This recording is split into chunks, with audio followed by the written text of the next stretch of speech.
Good evening, मैं Sanjay sir, आपका channel mathematics point दुर्लापुर में स्वागत है। आज आप लोगों को बतलाना है द्विघात समीकरण।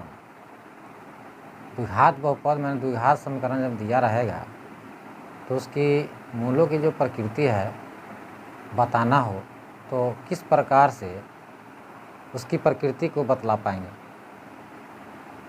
इसी से संबंधित आज आप लोगों के बीच ऐसा क्वेश्चन लाए हैं। उसके लिए कुछ टिप्स भी दिया गया है, कुछ फॉर्मूला दिया गया है, कुछ नोट्स बताया गया, जिसके तहत हम यह पता कर सकते हैं कि इसकी प्रकृति क्या है। यह 0 के बराबर है या 0 से छोटा है या 0 से बड़ा है, उसके आधार पर हम मूलों की प्रकृति को निकाल सकते हैं। तो हमने कुछ नोट लिखे हैं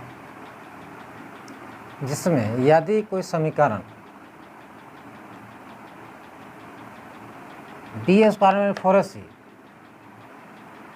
निकालने पर और किसी भी समीकरण का मान यानी विवेचक विभक्त निकालने पर अगर वह 0 से बड़ा हो जाता है तो वह क्या कहलाएगा, वह वास्तविक और असमान कहलाएगा। असमान का मतलब कि 0 से अगर बड़ा हो जाए, 0 से कोई बड़ा माने धनात्मक, 0 से कोई बड़ा हो जाएगा, जैसे 1 2 3 4 5 6 7 इस तरीके से कोई भी अनंत संख्या अगर 0 से बड़ी हो जाए तो वह वास्तविक तो होगी ही, असमान होगी माने बराबर नहीं होगी। 0 आएगा तब ना 0 के बराबर होगा।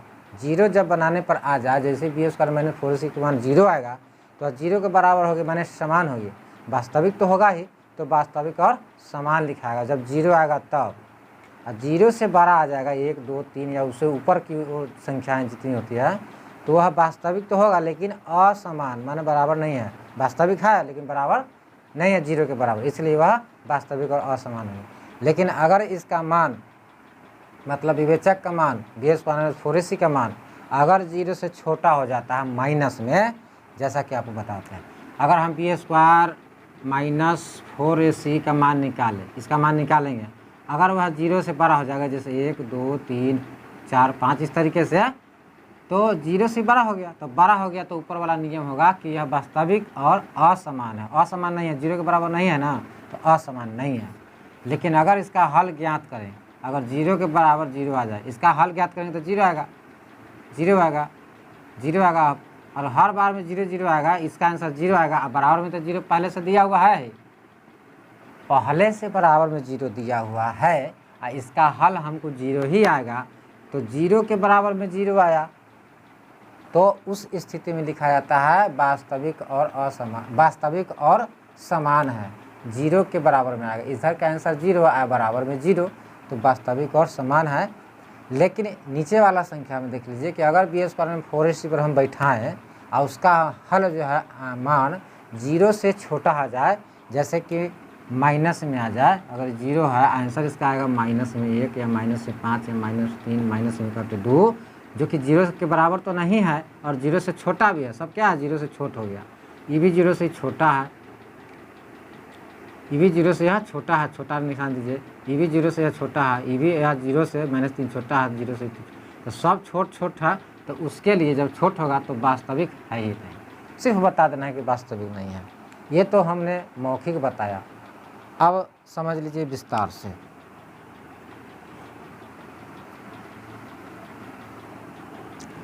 अभी आपके सामने में हम एक क्वेश्चन देकर बता देते हैं कि x² + 2x + 1 = 0 है।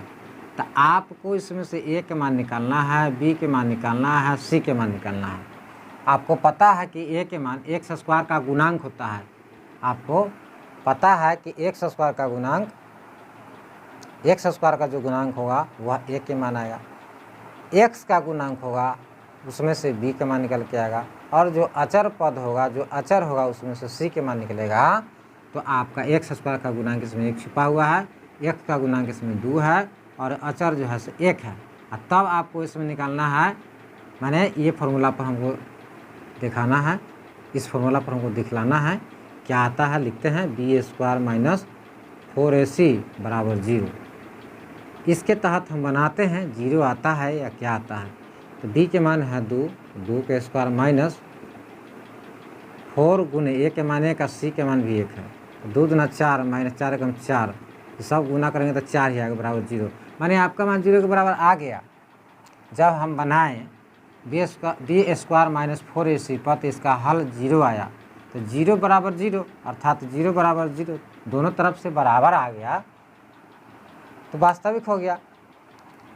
तो यहाँ इसका आंसर क्या लिखाएगा कि वास्तविक और समान है, वास्तविक और समान है माने बराबर है। आप समान को बराबर भी लिख सकते हैं, बराबर है, वास्तविक और बराबर है माने 0 के बराबर में आंसर आएगा तो बराबर ही लिखाएगा या समान ही लिखाएगा।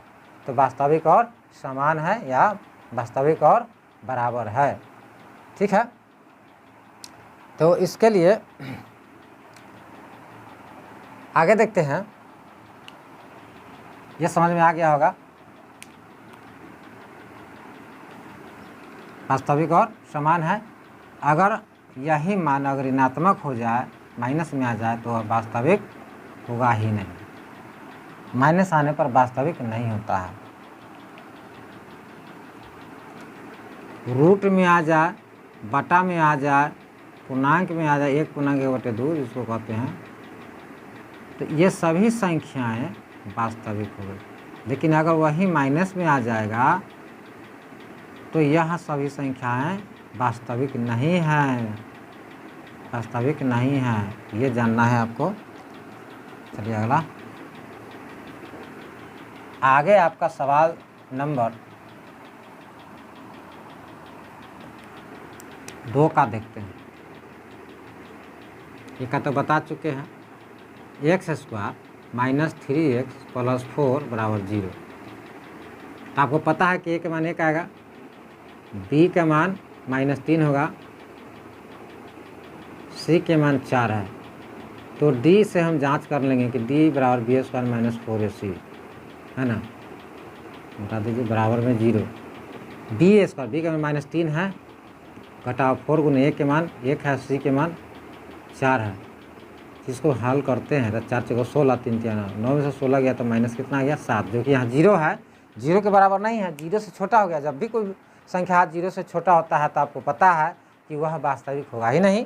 यहाँ लिख देंगे कि यह वास्तविक नहीं है। मूलों की इसकी प्रकृति क्या होगा कि यह वास्तविक नहीं है। इसकी प्रकृति क्या थी, 1 नंबर का प्रकृति क्या था, अभी हमने बताया कि मूलों की प्रकृति इसकी क्या होगी, वास्तविक और असमान है। इसकी प्रकृति वास्तविक नहीं है, वास्तविक नहीं है, हो गया। और इसमें कोई समझना हो, चलिए 5 नंबर समझा देते हैं। 5 नंबर से a के मान निकाल दीजिए 3, b के मान निकाल दीजिए तो √5, c के मान निकाल दीजिए तो -2, ठीक है। दिखाई देता ही होगा इधर शायद, नहीं नहीं, थोड़ा सा दिक्कत हो रहा है। a के मान 3, b के मान √5 और c के मान -2 कि कई नंबर समीकरण का है, 5 नंबर का है, ठीक है। ऊपर बता देते हैं यहाँ पर। तो जैसा कि आपको इसका फार्मूला b² माइनस 4ac बराबर 0, तो आप बताइए कि b के मान -√5 है, √5 है का होल स्क्वायर घटाओ 4 गुने a के मान 3 है और c के मान -2 है। क्या होगा, 5 के स्क्वायर √5 का स्क्वायर 1 को 5 माइनस माइनस प्लस 4 × 12 दूना हो गया 24 बराबर हो गया आपका 29। यह बताइए कि 0 से 29, 0 से जो 29 हुआ वह छोटा है कि बड़ा है या बराबर है, बड़ा है। तो बड़ा है तो क्या लिखा जाएगा, यहाँ नियम बता रहा है कि b² माइनस 4 से अगर बड़ा होगा 0 से तो वास्तविक और असमान होगा। वास्तविक और वास्तविक तो है क्योंकि धनात्मक है, ऋणात्मक नहीं है। माइनस के चिन्ह होता है ऋणात्मक होता, लेकिन यहाँ धनात्मक है। तो वास्तविक और असमान है माने बराबर नहीं है, वास्तविक तो है लेकिन असामान्य। वास्तविक किसे कहते हैं? माइनस वाली संख्या को छोड़ दीजिए, बाद वाली सभी संख्याएं वास्तविक है। ठीक है, तो ये आपका हो गया मूलों की प्रकृति। मूलों की प्रकृति समझने के लिए, बनाने के लिए यह सबसे सरल और आसान तरीका है। ये 3 नियमों को आपको याद रखना पड़ेगा। इस 3 नियमों को जानना होगा, तभी आप मूलों की प्रकृति समझ पाएंगे। ठीक है, और आप लोगों से हम बार बार विनती करते हैं कि आप लोग हमारे वीडियो को देखें, सब्सक्राइब करें और शेयर करना ना भूलें। लाइक भी देते रहें समय समय पर, ताकि मेरा जो वीडियो है और अच्छा तरक्की करे और आगे बढ़े। आप लोगों की दुआ और आशीर्वाद की ज़रूरत है। ठीक है, मेहनत कीजिए, मेहनत का फल मीठा होता है, इसमें चूकिए भी नहीं। अभी बहुत लंबी समय है आप लोगों को तैयारी करने की। हम फुल गारंटी लेते हैं कि आपको बहुत बढ़िया से तरीके से तैयारी करा देंगे। और आप लोगों से यही एक शिकायत रहती है, आप लोगों से या आपके गार्जियन लोगों से, कि पढ़ाई लिखाई के आप लोग पानी की तरह जो है ना यूज करते हैं। जिस तरीके से लोग पानी बहुत बर्बाद करता है, उस तरीके से पढ़ाई लिखाई के जो समय है, उस समय को आप पानी की तरह जो है ना यूज करते हैं, बहा देते हैं, समय को बर्बाद कर देते हैं। तो ऐसा नहीं होना चाहिए ना। ठीक है, इस पर ध्यान दीजिएगा। हमें पूरा विश्वास है कि आप लोग हमारी बातों को समझते होंगे। धन्यवाद।